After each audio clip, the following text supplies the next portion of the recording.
उस शाम मैं बहुत गुस्से में था। लाइफ में साला कुछ भी ठीक नहीं चल रहा था। मैं अपनी किस्मत को कोसते हुए घर ही लौट रहा था कि किसी ने मुझे पीछे से आवाज देते हुए कहा, सुनो जरा रुकना। वो आवाज किसी बेहद खूबसूरत लड़की की थी, जिसका अंदाजा मैंने उसकी सुरीली आवाज से लगा लिया था। मैं बस उसी की ओर पलटने ही वाला था कि उसने कहा, पीछे मत पलटना, नहीं तो अच्छा नहीं होगा। ये सुनकर मैं वहीं थम गया। फिर वो लड़की मेरे कान के पास अपना मुंह लाते हुए बोली, मैं तुम्हारे लिए हर चीज कर सकती हूँ, लेकिन बदले में मेरी 2 शर्तें हैं। पहली की हर इच्छा पूर्ति के बाद तुम्हें भी बदले में मेरा काम करना होगा, वो भी बिना किसी सवाल के। और दूसरी शर्त, तुम मुझे कभी पीछे पलटकर नहीं देखोगे। इस पर मैंने उससे कहा, अगर देख लिया तो? मैंने इतना कहा ही था कि उसने अपना एक हाथ मेरे सामने किया। जब मैंने उसके हाथ की ओर देखा तो मेरी तो आंखें फटी की फटी ही रह गई। मेरा पूरा शरीर एकदम से सुन्न हो गया और मेरे रोंगटे पूरे खड़े हो गए। दरअसल उसके हाथ में किसी का कटा हुआ सिर था। वो लड़की वो सिर मुझे दिखाते हुए बोली, इसने भी पीछे मुड़कर देखने की गलती की थी, तो इसका ये अंजाम हुआ। तुम ऐसी गलती मत करना, तुम्हारा भी कुछ ऐसा ही हर्ष होगा। मेरी तो सच में किस्मत ही खराब चल रही थी। पहले क्या मुसीबतें कम थी जो ये जानलेवा मुसीबत मेरे पीछे पड़ गई। हालांकि मैं उस वक्त बहुत डरा हुआ था, मगर मुझे किसी तरह से पीछा तो छुड़ाना ही था। तो मैंने उससे कहा, ठीक है, मुझे तुम्हारी हर शर्त मंजूर है, मगर अभी नहीं, कल इस बारे में बात करते हैं। मैंने इतना बोला ही था कि वो लड़की वहां से एकदम से गायब हो गई। मैंने डरते डरते पीछे पलट कर देखा तो वहां दूर दूर तक कोई भी नहीं था। फिर मैं तुरंत ही वहां से सीधे अपने घर आया। घर पहुंचने के बाद भी मेरे हाथ पैर थर-थर कांप रहे थे। मैं रात भर उसी लड़की के बारे में सोचता रहा। मुझे लगा था कि मेरा उससे अब पीछा छूट गया है, मगर ऐसा नहीं था। मुसीबतों की तो अभी शुरुआत भरी हुई थी और अभी तो बवाल होना बाकी था। अगली सुबह जब मैं नहा धोकर शीशे के सामने अपने बाल बना रहा था तो मैंने देखा कि मेरे ठीक पीछे एक बेहद खूबसूरत लड़की खड़ी है। मैं झट से पीछे पलटकर देखने ही वाला था कि उसने बोला, ये गलती भूलकर भी मत करना। उसकी आवाज सुनते ही मेरे तो पैर फिर से एक बार थरथराने लगे। मैं उसकी आवाज सुनते ही समझ गया कि ये वही लड़की है जो कल रास्ते में मिली थी। फिर मैं उसे हकलाते हुए बोला, तुम यहाँ? इस पर वो बोली, मैं तो कल रात से ही तुम्हारे साथ ही हूँ और अब तुम्हारे साथ ही रहूंगी। ये सुनकर तो मेरा माथा ही घूम गया। मुझे अब बिल्कुल समझ में नहीं आ रहा था कि अब क्या करूं। मैं मन ही मन यही सब सोच रहा था कि वो मेरे करीब आई और मेरे कंधे पर अपना हाथ रखा। उसका हाथ बहुत ठंडा और बहुत ही भारी महसूस हो रहा था। मैंने किसी तरह तिरछी नजर से उसके हाथ की ओर देखा तो वो सिर्फ हड्डियों का पंजा था, जिससे थोड़ा थोड़ा मांस लटक रहा था, मगर वही हाथ शीशे में बेहद खूबसूरत नजर आ रहा था। मैं थोड़ा 2 कदम उससे दूर जाते हुए बोला, अभी तो मुझे ऑफिस जाना है, शाम को लौटकर बात करते हैं ना। इस पर वो बोली, अब तुम्हें कोई काम करने की जरूरत नहीं है, तुम बस मुझे बताओ क्या चाहिए तुम्हें, अभी इसी वक्त मिल जाएगा। मैं तो समझ गया था कि इससे कोई भी चीज मंगवाना बड़ी मुसीबतों को दावत देने के बराबर होगा। लिहाजा मैं किसी बहाने से उस वक्त ऑफिस के लिए निकल गया। ऑफिस में पहुंचते ही काम के लोड के कारण मैं घरवाली मुसीबत के बारे में एकदम से भूल गया और मैं अपने अप्रेजल के बारे में सोचने लगा। हमेशा की तरह इस बार भी ऐसा लग रहा था कि इस बार भी चमचों की ही तरक्की होगी। हम तो काम करने वाले गधे हैं, काश कोई हमारी भी सुनता और हमारा भी प्रमोशन हो जाता। खैर काम करते करते जब घड़ी पर नजर डाली तो 6 बजने वाले थे। तब तक बॉस के चमचे ऑफिस से जा चुके थे और कुछ मेरी तरह मेहनती अभी भी काम में लगे हुए थे। 6 से 7 बजे अब स्टाफ में मैं ही अकेला बैठा था। ऐसा भी नहीं था कि मेरे पास काम था, ये मैं बॉस को दिखाने के लिए रुका था। दरअसल मेरे दिमाग में वही लड़की घूम रही थी जो मेरे पीछे पड़ी थी। मेरी जरा सी भी हिम्मत नहीं हो पा रही थी कि मैं अब घर जाऊं और उस लड़की का सामना करूं, क्योंकि अभी तक मुझे उसके बारे में कुछ भी नहीं पता था कि वो कौन है। और सबसे जरूरी बात यह थी कि वो मुझसे क्या चाहती है कि तभी बॉस के केबिन से मुझे आवाज आई, और प्रवेश आना जरा। मैं तुरंत ही बॉस के केबिन में गया। बॉस मुस्कुराते हुए बोले, क्या बात है, तुम गए नहीं अब तक? कुछ ज्यादा ही काम है क्या? इस पर मैं थोड़ा रुक के बोला, हाँ था सर, मगर अब काम खत्म हो गया है, मैं बस अब जाने ही वाला था। इस पर बॉस ने कहा, बैठो जरा, तुमसे कुछ बात करनी है। बॉस के कहने पर मैं बैठ गया। फिर बॉस ने कहा, मैं तुम्हें और तुम्हारे काम को पर्सनली नोटिस कर रहा हूं। मैं तुम्हारे काम से बहुत खुश हूं और इस बार तुम्हारा प्रमोशन पक्का है। ये सुनने के बाद मेरे चेहरे पर इतनी खुशी छा गई जो आज से पहले कभी नहीं छाई थी। मैं अपने बॉस को थैंक यू सर कहे जा रहा था। मैं कुछ ही देर बाद केबिन से बाहर निकला और अपनी सीट पर आकर मन ही मन सेलिब्रेट करने लगा कि तभी मेरे कान के पास कोई आकर बोला, जो तुम चाहते थे वो पूरा हो गया ना। वो आवाज सुनते ही मेरी सारी खुशियां एकदम से मरसी गईं। मैं हकलाते हुए बोला, तुम यहाँ? इस पर वो बोली, हाँ, मैंने तुमसे कहा तो था कि मैं हमेशा तुम्हारे साथ ही रहूंगी और मैंने तुम्हारी प्रमोशन वाली इच्छा भी पूरी कर दी है। अब तुम्हें भी मेरा एक काम करना होगा। इससे पहले मैं उसके बारे में बात करता कि वो लड़की एक बार फिर गायब हो गई। मैंने बड़े ही उदास और डरे मन से अपना बैग उठाया और ना चाहते हुए भी घर की ओर चल दिया। घर पहुंचने से पहले रास्ते में एक पान वाले भैया की दुकान पड़ती है जिनसे मेरी अच्छी खासी जान पहचान है। हालांकि मैं खुद पान नहीं खाता, मगर वो पान वाले भैया ने मेरी बिना बोले ही बहुत मदद की है। घर जाते वक्त जब उनकी नजर मेरी झुके हुए कंधे पर पड़ी तो उन्होंने मुझे आवाज देते हुए कहा, अरे परवेश भैया, ऐसे कैसे बिना मिले ही जा रहे हो? जरा तनिक हमारे लिए भी टाइम निकालो भैया। जब मैं उनके पास गया तो उन्होंने मेरे चेहरे को देखते हुए कहा, क्या बात है, बड़े परेशान लग रहे हो? इस पर मैंने जवाब देते हुए कहा, वो मेरा प्रमोशन हो गया है। ये सुनते ही वो मेरे कंधे पर हाथ मारते हुए बोले, अरे बुर्बक, ये तो बहुत खुशी की बात है, तो तुम काहे ऐसा उजड़ा हुआ मुंह बनाए हो? फिर जब मैंने उन्हें सारी कहानी शुरू से सुनाई तो उनके भी पसीने छूट गए और मेरी बात सुनने के बाद वो बोले, परवेश भैया, आप तो जोरदार मुसीबत में पड़ गए हो। हमें भी नहीं कुछ सूझ रहा है कि अब क्या करना चाहिए। ऐसा करो, अभी हमें थोड़ा वक्त दो, कुछ ना कुछ तो इसका उपाय निकल ही आएगा। और हाँ, अभी आप थोड़ा संभल कर रहो। और ये कहते हुए उन्होंने मुझे घर जाने को कहा और मैं डरा और सहमा उस रात घर पहुंचा। घर पहुंचने के बाद मैं अब उसी लड़की का वेट करने लगा, क्योंकि मैं उससे पूछना चाहता था कि आखिर मैंने कब उससे कहा था कि आप मेरा प्रमोशन करवा दो।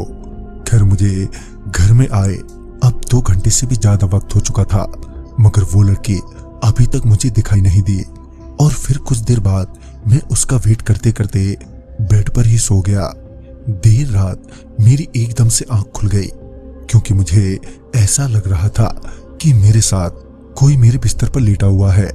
मैं इससे पहले पलटकर देखता कि उस लड़की ने मेरी पीठ पर अपना हाथ रखते हुए कहा, मैंने मना किया है ना पीछे देखने से, फिर भी तुम बार बार भूल जाते हो। उसके बाद उस लड़की ने कहा, जैसा कि हमारे बीच तय हुआ था, तुम्हारी हर एक इच्छा पूर्ति के बाद तुम्हें भी मेरा एक काम करना होगा, तो अब तुम वो करो जो तुम्हें मैं करने को कहूंगी। मैं उस वक्त इतना डरा हुआ था कि मैं अपने बिस्तर पर ही किसी मरीज की तरह तड़प रहा था। मैंने किसी तरह हिम्मत जुटाते हुए उस लड़की से पूछा, मैंने तुम्हें कभी कहा ही नहीं कि तुम मेरी प्रमोशन करवा दो। वो तो मेरे बॉस ने मेरे काम से खुश होकर मेरा प्रमोशन किया है, ना कि तुमने करवाया है। मेरा इतना कहते ही वो अपनी उंगली मेरी पीठ में धंसाते हुए बोली, अच्छा, तो तुम्हें ऐसा लगता है? अगर ऐसा होता तो तुम्हें कब का प्रमोशन मिल जाना चाहिए था, है ना? क्योंकि तुम तो अपना काम पहले दिन से ही अच्छे से कर रहे हो। मैं समझ गया था कि अब मैं फंस गया हूं। अब ना जाने ये मेरे को क्या करने को कहेगी। मैंने उस लड़की से बड़ी धीमी आवाज में कहा, अगर मैंने काम करने से इनकार कर दिया तो इस पर उस लड़की ने मुझसे कहा, अपने बेड के नीचे झांक कर देखो। जब मैंने पलंग के नीचे देखा तो पाया कि वहां बहुत सारे कटे हुए सर पड़े हैं जिनकी आंखें नहीं है। ये देखते ही मैं एकदम से उठकर बैठ गया। फिर वो लड़की मेरे कान के पास आकर बोली, चलो। जब मैंने उसके मुंह से चलो सुना तो मैं एकदम से बोल पड़ा, अभी इसी वक्त मैंने इतना कहा ही था कि उसने अपने हाथों से मेरी आंखें बंद कर दी, जिससे मैं अब कुछ देख नहीं पा रहा था कि तभी जोरों की ठंडी हवाएं चलने लगी। आसमान में बिजली कड़कने की आवाजें सुनाई देने लगी और मैं ठंड से कांपने लगा। फिर उस लड़की ने जैसे ही अपना हाथ मेरी आंखों से हटाया तो मैंने पाया कि मैं अब अपने घर में नहीं बल्कि किसी जंगल में खड़ा हूं, जहां का मौसम बहुत खराब है। आसमान में छाए काले बादलों को देखकर ऐसा लग रहा था कि कभी भी बारिश हो सकती है। तभी उस लड़की ने कहा, अब जो मैं तुम्हें कह रही हूं वो ध्यान से सुनना। यहां से कुछ दूर जंगल के बीचों बीच एक कुआं मिलेगा। उस कुएं में एक कब्र है और उसे खोदने के बाद जो भी चीज तुम्हारे हाथ लगे वो सीधे मेरे पास लेकर आना। और हाँ, जब तुम उस कुएं के पास पहुंचोगे तो तुम्हें बहुत सी शक्तियां रोकने की कोशिश करेंगी। जब तक तुम उन पर ध्यान नहीं दोगे तभी तक तुम जिंदा रहोगे, और जैसे ही उन पर तुम्हारा ध्यान गया तो तुम्हारा सर घर से अलग कर देंगी। ये सब सुनने के बाद ये तो साफ था कि मेरा मरना तो तय था, चाहे उन शक्तियों के हाथों मरूं या फिर इस लड़की के हाथों से। लिहाजन मैं बिना कोई सवाल किए उस कुएं की ओर चल दिया। जब मैं उस कुएं की ओर बढ़ ही रहा था तो मुझे वहां पर बहुत सारी लाशें नजर आ रही थी। कुछ तो बहुत बुरी तरह से सड़ी ही चुकी थी तो कुछ अभी भी ताजा लग रही थी। मैं चलते चलते अब जंगल के काफी अंदर आ चुका था और तभी बारिश भी शुरू हो गई। रास्ता तो पहले से ही बहुत खराब था, ऊपर से ये बारिश ने रही सही कसर भी निकाल दी। उस वक्त मैं नंगे ही पैर था।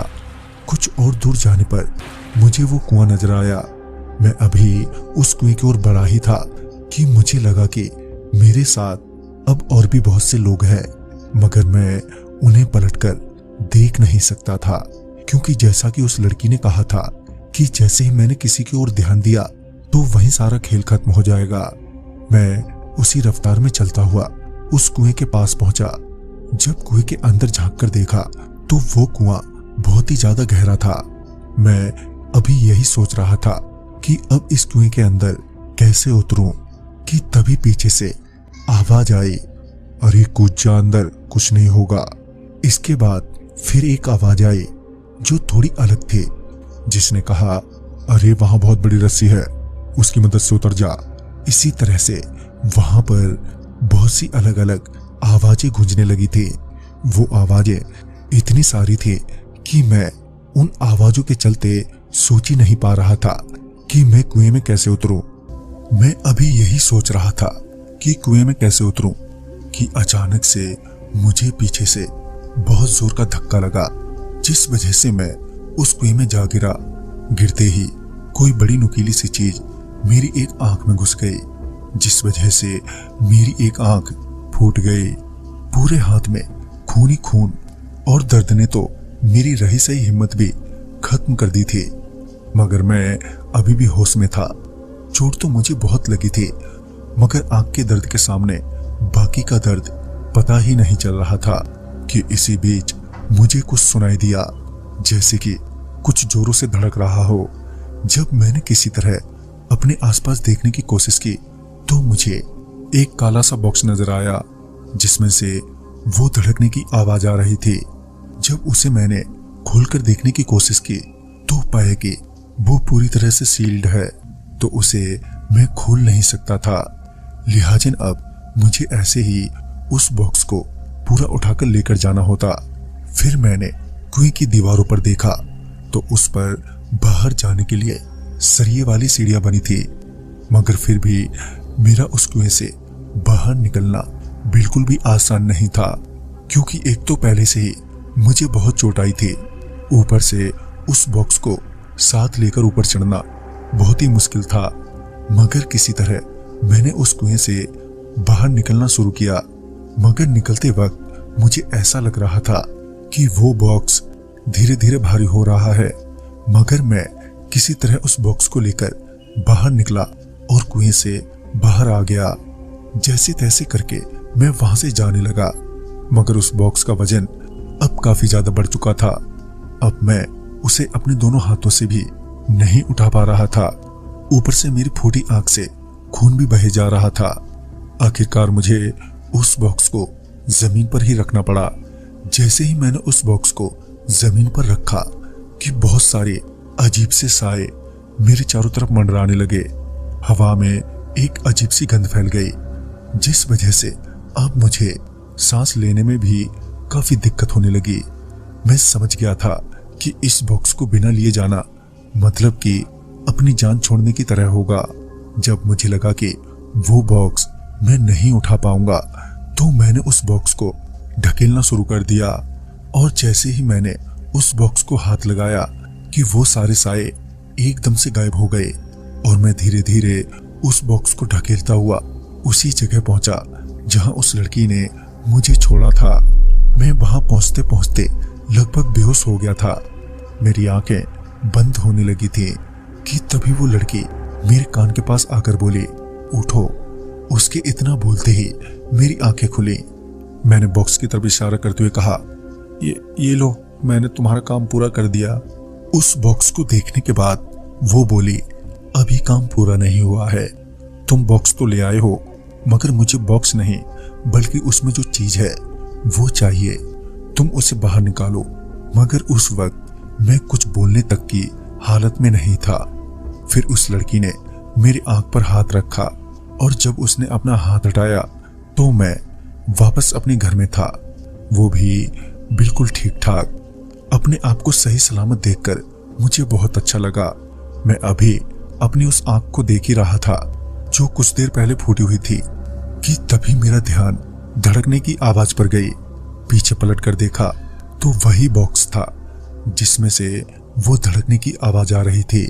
मैं उस बॉक्स को अब खोलने की कोशिश करने लगा, मगर वो बड़े ही अजीब ढंग से पूरा सील्ड था। उस पर कुछ लिखा हुआ भी था, मगर वो जिस भाषा में लिखा हुआ था वो मेरी समझ से बिल्कुल बाहर था। लिहाजन मैं कुछ औजार लेकर वो बॉक्स तोड़ने की कोशिश करने लगा। आधे घंटे की मेहनत के बाद वो बॉक्स खुला। बॉक्स खुलते ही मेरी नजर उस धड़कती हुई चीज पर पड़ी जो एक काला दिल जैसा था, जो लगातार धड़के ही जा रहा था। साथ ही उस बॉक्स में एक मोटा सा धागा भी था। मैं अभी उस काले दिल को हाथ लगाने ही वाला था कि वही लड़की मेरे पीछे से बोली, अब जल्दी से वो दिल मुझे बॉक्स से निकाल कर दे दो। मैं उसके कहे अनुसार उस बॉक्स में से दिल निकालकर उसे देने ही वाला था कि मेरा फोन बज गया। जब मैंने फोन की ओर देखा तो पाया कि पान वाले विनोद भैया फोन कर रहे हैं। मुझे लगा कि जरूर कोई जरूरी बात होगी, इसलिए मैंने फोन उठाया। फोन उठाते ही वो बोले, अरे परवेश भैया, हमने सारा पता कर लिया है उस चुड़ैल के बारे में। पहले तो आपको ये करना है कि उससे कुछ भी मांगने की गलती नहीं करिएगा, नहीं तो बदले में वो आपको कुछ लाने के लिए कहेगी। कहते हैं जो भी आज तक वो चीज लाने के लिए गया है ना, वापस जिंदा नहीं लौटा। इस पर मैं भारी मन से बोला, मगर मैं तो वो चीज ले भी आया हूं, और वो चीज एक काला सा दिल है जो एक बॉक्स में था। ये सुनते ही विनोद भैया ने कहा कि अरे बाप रे, ये क्या गजब कर डाले तुम। फिर वो थोड़ा रुकने के बाद बोले, अच्छा एक बात बताओ, उस दिल के साथ और कुछ भी होगा धागा जैसा? मैंने बोला, हाँ एक मोटा सा धागा है। फिर उन्होंने कहा, अब तुम उस दिल को उस चुड़ैल को भूल कर भी मत देना, और तुम्हें वो धागा उस चुड़ैल को बिना देखे ही उसके गले में बांधना होगा, तभी तुम इस मुसीबत से बच पाओगे, नहीं तो अंजाम बहुत बुरा होगा। तभी वो लड़की यानी चुड़ैल बहुत गुस्से में आ गई और चिल्लाते हुए मुझसे बोली, तुम्हें सुनाई नहीं दे रहा मैं क्या कह रही हूं? तभी इसी बीच मैंने एक बात नोटिस की कि वो चुड़ैल मेरे करीब नहीं आ रही है। मैंने दिल के साथ उस धागे को भी अपने हाथ में उठा लिया और बोला, ये लो, वो जैसे ही मेरे पीछे पहुंची, मैंने उस दिल को नीचे गिरा दिया और अपना आंख बंद करके पीछे पलटकर उसके गले में वो धागा एकदम से बांध दिया। धागा बांधते ही वो चिल्लाने लगी, मगर मैं अभी भी अपना आंख बंदी करे हुए था। कुछ देर बाद घर में मुझे धुआं धुआं सा महसूस होने लगा और फिर एक गंध के साथ वहां खामोशी छा गई। कुछ देर बाद मैंने डरते हुए अपनी आंखें खोली तो मैंने पाया कि वहां पर बहुत सारी जली हुई राख है जो पूरे कमरे में फैली हुई है। वो दिल भी शायद जल चुका था। उधर मेरे फोन पर विनोद भैया अभी भी हेलो हेलो कहे जा रहे थे और थोड़ी सांस लेने के बाद मैंने विनोद भैया को बाकी की बात बताई। कुछ देर बाद विनोद भैया भी घर पर आ गए थे और मुझे गले लगाते हुए बोले, तुम तो बहुत बहादुर निकले, ऐसी मुसीबत से बाहर निकलना कोई मजाक नहीं है। उसके बाद मैंने वो घर भी हमेशा के लिए छोड़ दिया। पर उस साल तो मेरा प्रमोशन नहीं हुआ, मगर जब मैंने नौकरी बदली तो अब मुझे पहले से ज्यादा सैलरी मिल रही है। तो दोस्तों, मेहनत से बड़ा कोई जादू नहीं है इस दुनिया में। इस जादू से आप सब कुछ हासिल कर सकते हैं, मगर ये मेहनत वाला भी जादू करना सबकी बस की बात नहीं है। तो दोस्तों, कहानी आपको पसंद आई हो तो इसे लाइक शेयर करें और साथ ही हमें कमेंट बॉक्स में जरूर बताएं